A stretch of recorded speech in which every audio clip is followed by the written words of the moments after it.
Marcus Sr. percebe primeiro a falta de educata, neo como uma perda, mas como o primeiro silencio, uma conversa de 16 anos que, su corpo tem tido como os rituais do seu filho. Toda sexta-feira, durante 4 anos, a educata azul marinho sai do apartamento às 6:47 da manhã.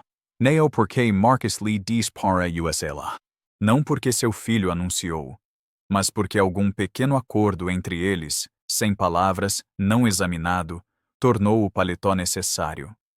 Marcus conhece o peso dele nos ombros do filho, da mesma forma que conhece seu próprio batimento cardíaco. Invisível, constante, verdadeiro. Naquela sexta-feira, o paletó permanece dobrado. Marcus não entra em pânico. O pânico requer saber do que você tem medo. Ele só sabe que algo no apartamento parou de se mover como deveria. Ele liga para a empresa de limpeza e se declara doente. Ele se senta no sofá, a televisão passando algo que ele não assiste, esperando a razão chegar, sabendo que vai chegar, sabendo que não vai gostar quando isso acontecer. A ligação do hospital chega às 3:47 da manhã, não para lhe dizer o que aconteceu, para lhe dizer onde está seu filho.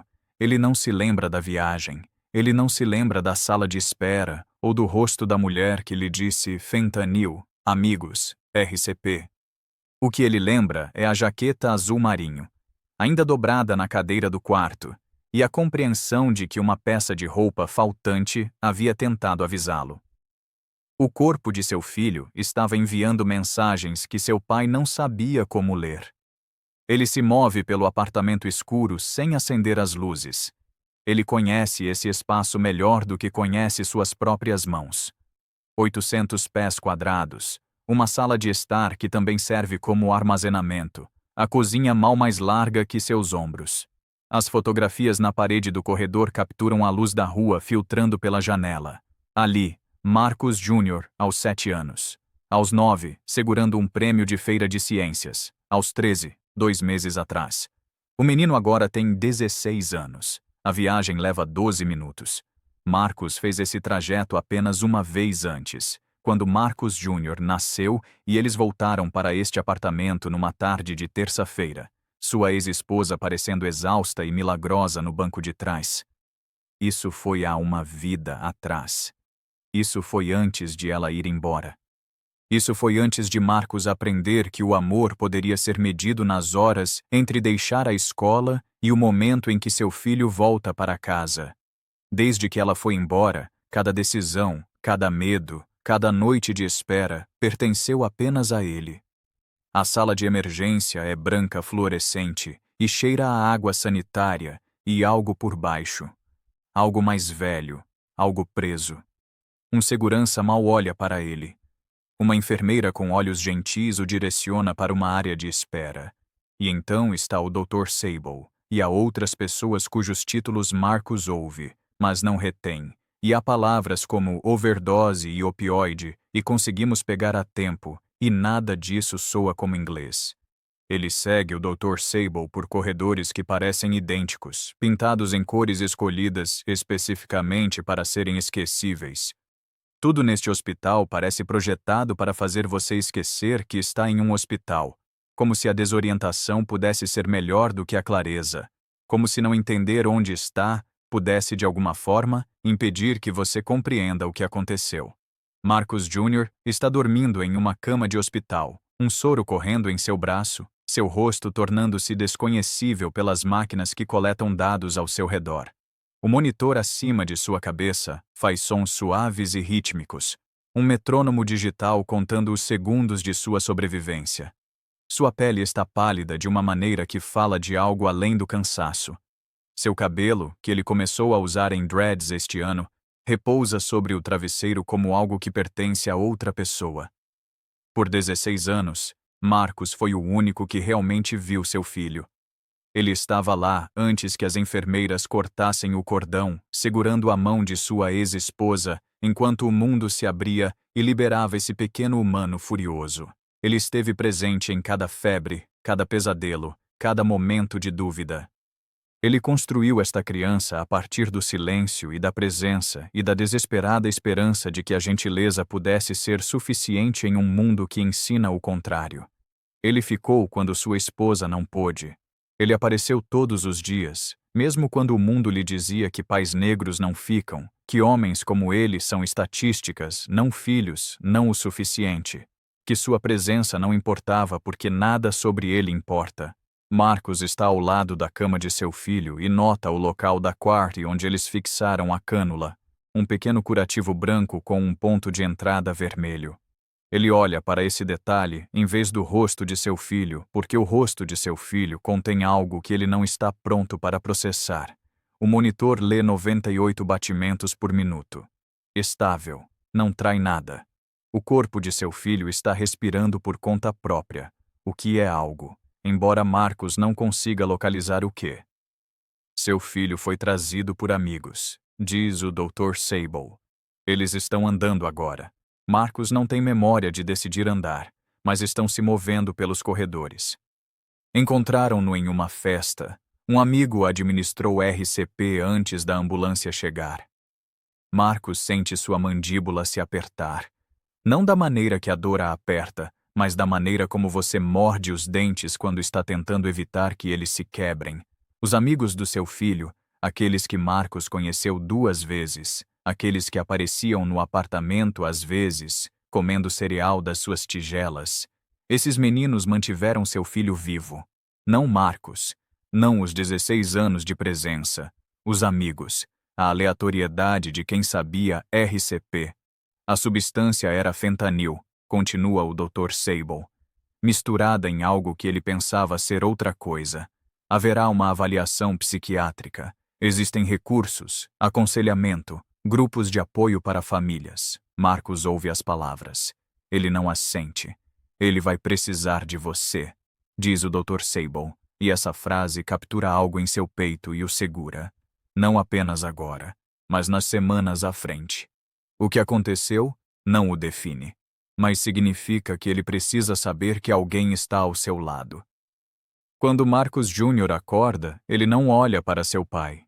Seus olhos vasculham o quarto primeiro, os monitores, o soro, a parede bege à sua frente. O reconhecimento chega lentamente, em etapas. Ele sabe onde está antes de saber o porquê. Marcos observa esse processo. As pupilas de seu filho se dilatam. Seus dedos se contorcem contra o cobertor. O menino está fazendo um inventário de si mesmo, verificando o que está faltando, o que dói, o que é real. Quando seus olhos finalmente localizam seu pai na cadeira, não há alívio neles. Há algo mais próximo da confirmação. O pior que ele esperava aconteceu. Você esteve lá o tempo todo, diz Marcos Jr. Não é uma pergunta. Sim, diz Marcos. Seu filho desvia o rosto. Não de forma dramática, apenas uma pequena rotação longe do corpo do pai, o tipo de movimento que não requer explicação. Marcos Jr. puxa o cobertor mais alto, cobrindo seu ombro, e Marcos entende o que seu filho está fazendo, criando distância dentro de um quarto de 2 metros, criando o menor limite possível. E Marcos, que passou 16 anos desmontando barreiras entre eles, aprendendo a ser o pai que está presente, que não sai, que aparece, tem que lidar com o fato de que sua presença agora é algo que seu filho está gerenciando. As enfermeiras vão e vêm. Elas trazem comida que Marcos não come. Mas ele não sai. Ele fica durante a tarde, a noite e a noite que se segue. Ele observa seu filho dormir. E nesse sono, ele vê o bebê que uma vez segurou, o menino que aprendeu a andar, o adolescente que quase perdeu. Na manhã seguinte, algo mudou em Marcos. Algumas conchas protetoras que ele carregou a vida toda, a armadura que o mantém invisível, que o deixa se mover pelo mundo sem reivindicar espaço ou exigir ser visto, se racharam. E ele entende que essa rachadura é necessária, que a invisibilidade, que ele pensava ser sobrevivência, era na verdade apenas outro tipo de morte. 3 semanas depois, Marcos está em um prédio de vidro e aço no distrito financeiro, empurrando um carrinho de manutenção por um corredor no 42º andar. Ele tem feito esse trabalho há 8 anos. O tipo de trabalho que te torna invisível. Marcus Jr. está em recuperação, fazendo terapia 3 vezes por semana. Na noite passada, ele admitiu que está usando drogas há 1 ano. 1 ano enquanto Marcus limpava escritórios e voltava para casa tentando manter algo que estava se fragmentando de maneiras que ele não conseguia ver. Um homem em um terno caro quase colide com ele, já de volta à conversa antes que o momento passe. Ele não vê Marcus. A maioria das pessoas não vê. Mas desde aquela ligação do hospital, tudo carrega peso. Cada desprezo ecoa de forma diferente. Marcus termina o corredor e desce de elevador, observando seu reflexo no aço polido. Ele tem 41 anos. Ele parece um homem que aprendeu a desaparecer. Marcus encontra a fotografia no bolso de seu uniforme de manutenção 3 dias depois. Está amassada da máquina de lavar. Marcus Jr. e ele do verão passado, ambos olhando para algo além do quadro. Ele não se lembra de tê-la deixado cair. Ele não se lembra de ela existir fora do apartamento. Mas aqui está, danificada, recuperada, quase irreconhecível, como se a fotografia também tivesse passado por algo que não deveria ter passado. Ele menciona isso ao filho naquela noite. Apenas menciona, não torna isso significativo. Mas Marcus Jr. fica com a imagem por um longo tempo, estudando seu próprio rosto mais jovem, estudando a expressão do pai. Isso foi antes, diz Marcus Jr. Antes de eu ser. Sim, diz Marcus. Você parece feliz nela, diz seu filho. Realmente feliz. Não como se estivesse fazendo isso por mim. Marcus não responde. Ele tem feito isso por seu filho. Ou pelo menos ele se disse isso. Mas a fotografia sugere algo diferente, que uma vez Marcus Jr. estava feliz o suficiente para que seu pai pudesse se dar ao luxo de ser feliz também. Que o peso não era constante. Que houve momentos em que ser um pai solteiro não parecia uma punição por um casamento que falhou. Naquela noite, Marcus olha para seu trabalho. 8 anos indo ao mesmo prédio, limpando os mesmos escritórios, passando pelos mesmos corredores invisível para as pessoas que trabalham lá. Ele nunca pensou sobre o que vem a seguir, porque o próximo sempre pareceu uma repetição. O apartamento, a escola, o trabalho, o apartamento de novo. Um ciclo que mantém seu filho alimentado, que impede que um teto desabe sobre eles. Isso não é nada, mas também não é tudo. Ele começa a pesquisar organizações comunitárias. Ele encontra a Fundação Por Acaso, um nome mencionado em um blog de recuperação que seu filho estava lendo. Ele olha para o site deles, para as fotografias de sua equipe.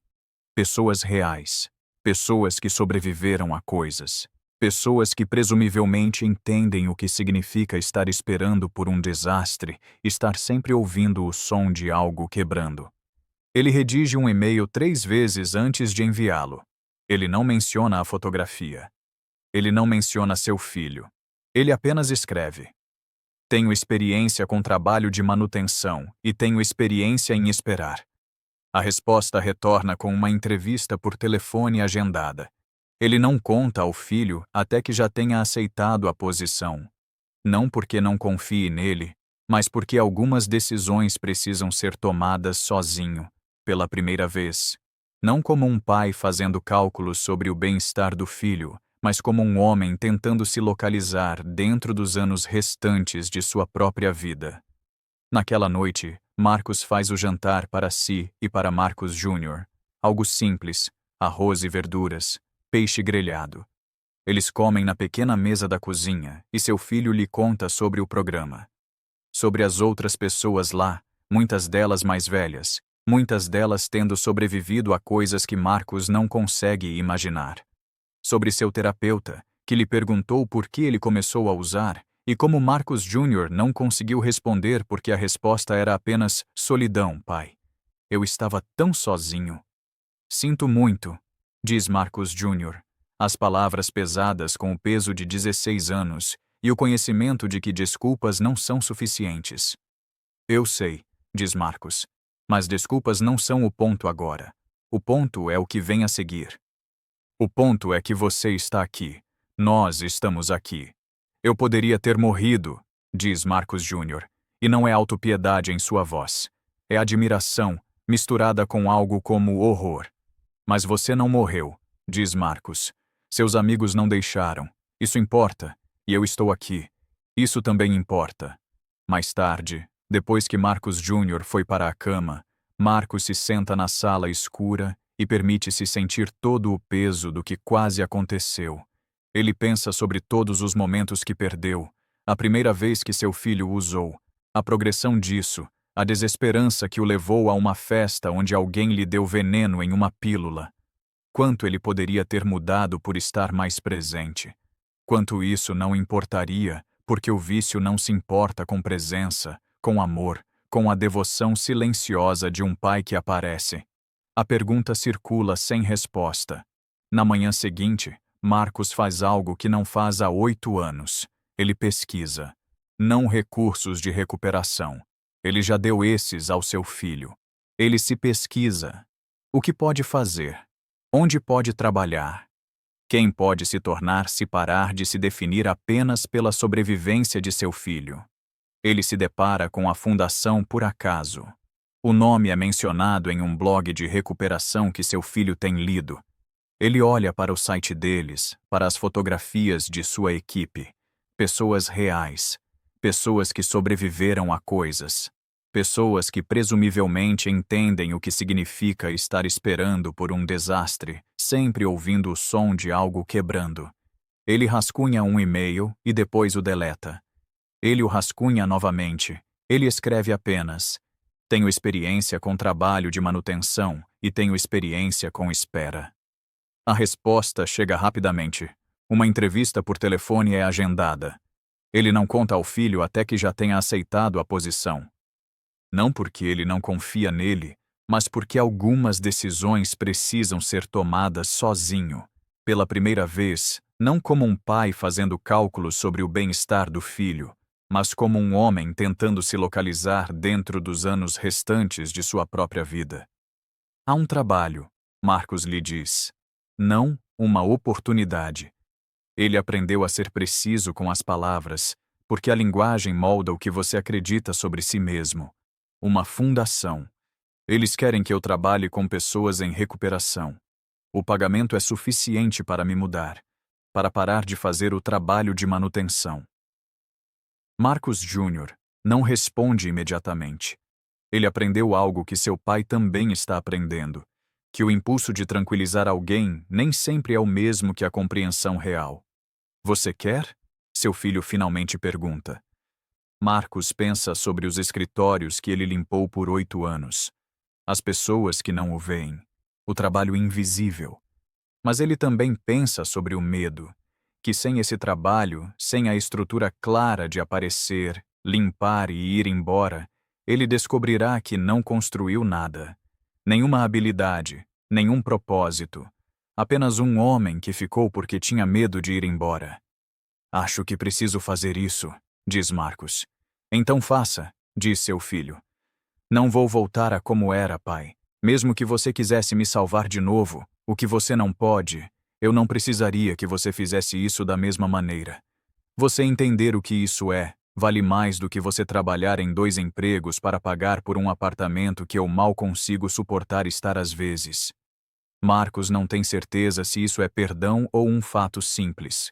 De qualquer forma, seu filho lhe deu permissão para parar de agir por sobrevivência e começar a construir algo diferente. O escritório da fundação não é nada como o prédio corporativo. Está em uma casa convertida em um bairro misto, com móveis desiguais e fotografias em todas as paredes. Rostos de pessoas que sobreviveram, que reconstruíram, que voltaram do limite. A diretora, Patrícia, está na casa dos 50, com a exaustão particular de alguém que tem feito um trabalho duro por mais tempo do que tem recebido reconhecimento por isso. Durante a entrevista, ela não fala sobre redenção ou segundas chances. Ela pergunta sobre a experiência dele em gerenciar espaços, gerenciar pessoas. Ela pergunta se ele já ficou bravo com alguém que amava. Ela pergunta o que ele sabe sobre o custo da invisibilidade. Não se ele já a experimentou, ela presume que sim, mas o que ele entende sobre seu preço. É uma espécie de veneno lento, diz Marcos. Você não sente funcionando. Você simplesmente acorda um dia e percebe que desapareceu da sua própria vida. E às vezes as pessoas que você mais ama nunca notaram, porque você estava tão ocupado sendo invisível que esqueceu de estar presente. Patrícia senta-se com essa resposta por um longo momento. Ela tem a qualidade de alguém que pode manter o silêncio sem sentir a necessidade de preenchê-lo. Isso aconteceu com você? Ela pergunta. Marcos pensa sobre o apartamento, o trabalho, as noites esperando seu filho voltar para casa. Ele pensa sobre a maneira como aprendeu a não precisar de coisas, a não querer coisas, a se tornar pequeno o suficiente para não ser um fardo para ninguém. Ele pensa sobre 16 anos de prática de invisibilidade tão bem que quase desapareceu completamente. Sim, ele diz. Patrícia ouve isso sem acenar com a cabeça, sem a performance de concordância.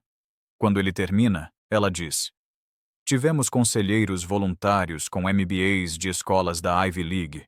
Eles não conseguiram fazer esse trabalho. Não porque não se importassem, mas porque nunca tiveram que desaparecer. É isso que precisamos. Pessoas que entendem que reconstruir não é uma metáfora. É trabalho real. É aprender a ser visível novamente quando você passou anos aprendendo o oposto. Ela lhe oferece a posição. Ele aceita, e o salário, que é modesto, que não se compara às posições de nível executivo nos prédios de vidro, parece uma transação real em vez de caridade. Não há história nisso. Nenhuma mulher rica o notando. Apenas uma organização que precisa de alguém que entenda o que custa desaparecer, e Marcos finalmente velho o suficiente, marcado o suficiente, para que ele possa fazer esse trabalho. 6 meses depois, Marcos Júnior está sóbrio. Ele está indo para a faculdade comunitária, pensando em trabalho social. A transformação não é dramática, sem fotos de antes e depois. Está na forma como ele se senta à mesa do café da manhã, como começou a cozinhar novamente, o fato de que ele pode olhar para seu pai sem vergonha. Marcos trabalha na fundação, conhecendo pessoas nos destroços de suas próprias vidas. Ele lhes diz que a coisa que o salvou foi estar disposto a sentar-se com a dor em vez de fugir dela. Ele pensa frequentemente na mulher no prédio corporativo. Ele nunca aprendeu o nome dela. Ele nunca a viu novamente. Mas ele pensa sobre como um único gesto de bondade, oferecido sem expectativa de retorno, pode redirecionar uma vida inteira.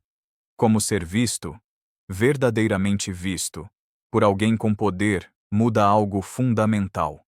Não tudo de uma vez, mas algo se desloca. Uma porta se abre que você não sabia que estava trancada. Em uma noite de sexta-feira, Marcos e seu filho estão no parque perto de seu apartamento. O lugar para onde voltam sem planejamento, sem discussão, tornou-se apenas uma coisa que eles fazem agora, da mesma forma que algumas famílias têm tradições sem saber que as estão construindo. Eles estão sentados em um banco, observando o sol descer através das árvores. A luz tem aquela qualidade particular do final do dia, dourada, inclinada, fazendo tudo parecer que existe em uma memória de si mesmo em vez de no momento presente. Marcos Júnior tem a fotografia amassada no bolso. Ele a tirou da gaveta da cozinha há uma semana e não mencionou. Eles dois sabem que ele tem isso. Eles dois sabem o porquê. Mas não há necessidade de discutir. Algumas coisas não precisam de explicação entre pessoas que passaram por algo juntas. Nenhum deles está falando. Marcos observa seu filho olhando para as árvores. Ele pode ver o perfil do menino, a linha de seu queixo, a maneira como suas mãos descansam sobre os joelhos. 16 anos de presença levaram a este momento, não para consertar, não para resolver, mas para existir plenamente nele, estar presente de uma forma que custa tudo e nada ao mesmo tempo. Sinto muito, diz Marcos Júnior, voltando a usar palavras, por ter feito isso com você. Não por você ter que passar por isso. Não por isso ter acontecido. Mas um reconhecimento específico. Eu fiz isso com você. Marcos ouve a distinção. Isso importa. Você fez o que fez, diz Marcos. Eu fiz o que fiz. Estamos aqui agora. Marcos Júnior acena lentamente. Ele se inclina e pega a mão de seu pai, como fez naquela sala de hospital. Mas desta vez não há emergência nisso. Desta vez, são apenas duas pessoas sentadas em um banco enquanto a luz muda. Ele tira a fotografia amassada do bolso e a coloca em seu colo. Quero lembrar disso, diz Marcos Jr. O parque, nós. Não porque precisamos de provas, mas porque é real, diz Marcos. Sim, diz seu filho, é real. O sol toca o horizonte, e por um momento tudo é dourado. O gramado sob eles, sua pele, o banco, as árvores. Apenas um momento comum que exigiu uma catástrofe para chegar até aqui. Apenas uma noite de sexta-feira em um parque, em uma cidade da qual nenhum dos dois sairá. Marcos Jr. inclina a cabeça em direção ao ombro do pai, não descansando nele, apenas indicando proximidade sem exigir isso. E Marcos entende finalmente que é assim que a sobrevivência se parece. Não triunfo, não redenção. Apenas aparecer no parque com seu filho e sentar até que a luz desapareça. Apenas estar disposto a segurar tanto as coisas terríveis que aconteceram, quanto o fato de que você ainda está aqui, ainda respirando, ainda capaz de presença. Eles se sentam até o sol desaparecer. Eles se sentam até as luzes do parque acenderem, lavando tudo em uma cor diferente. Eles não falam, e não há um momento particular em que decidem ir embora. Em algum momento eles se levantam e caminham para casa juntos, duas pessoas se movendo pelo mundo, ocupando espaço, recusando a invisibilidade que quase os consumiu. A cidade continua ao redor deles, indiferente e viva.